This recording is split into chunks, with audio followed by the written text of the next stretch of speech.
This video is brought to you by Shelter-Rite. If you have a cover and you need an abrasion-resistant patch, you may want to consider using Shelter-Rite Tape, available from Shelter-Rite.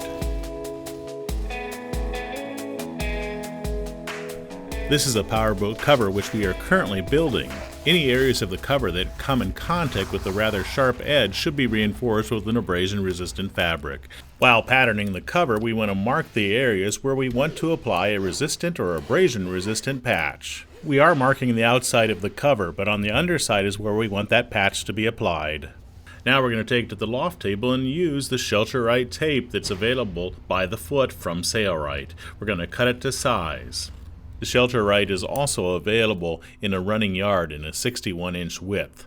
We're going to use the Shelter-Rite tape and apply basting tape to the back side. Just because it's called tape does not mean that it has adhesive on the back side, so we're using this basting tape on the two long edges. Now we'll flip the cover over to find where we need to place this abrasion-resistant tape on the back side of the cover. So we've marked the location on the back side, and now we baste the patch in place. Now when we take it to the sewing machine to sew, it will not move. We'll sew around the outer perimeter of the Shelter-Rite tape, securing it to the cover. Notice that when we get to a corner, we lift the foot with the needle buried in the fabric, then lower the foot and continue sewing. We'll do this all around the perimeter.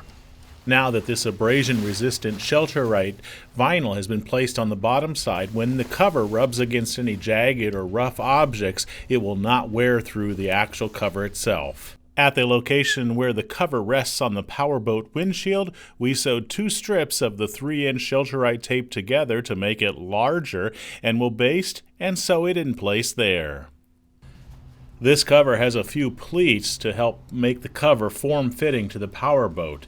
In those locations there's a little bit of body, and here we want to apply a Shelter-Rite patch at the top of this pleat. So Angela has actually cut it to size, making it a circle, then makes a slit so that she can make it form-fitting to fit the area of the fabric that has shape. She'll place this on the underside of the fabric. Once she's happy with the way this Shelter-Rite abrasion-resistant patch is fitted, she'll take it to the sewing machine and sew that opening closed, then apply double-sided tape to the back side. The Shelter-Rite tape does not have a right side and a wrong side, but one side is shiny and the other side is a little bit dull. Angela has chosen to use the shiny side that goes up against the fabric.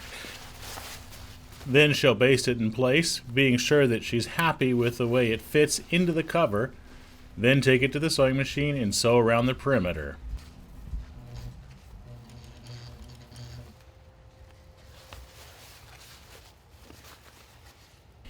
Here we're working on another boat cover, and here we're applying the Shelter-Rite 3-inch tape to the edge of a slit opening where we want to install a zipper. We've folded the tape around the edge using double-sided tape to secure it in place, then we sew it in place, then baste our zippers over top of the Shelter-Rite tape. Using the Shelter-Rite tape, we created a fabric edge that is finished, reinforced, and no accommodation need be made for the loss of fabric that is usually required when a hem is created. On this cover, we're using Shelter-Rite tape along with binding on the outside edge to give it a finished look. The Shelter-Rite tape on the underside of the cover will provide reinforcing for a faster installation in a future step. Order the Shelter-Rite today from Shelter-Rite. It's your loyal patronage to Shelter-Rite that makes these free videos possible. Thanks for your support.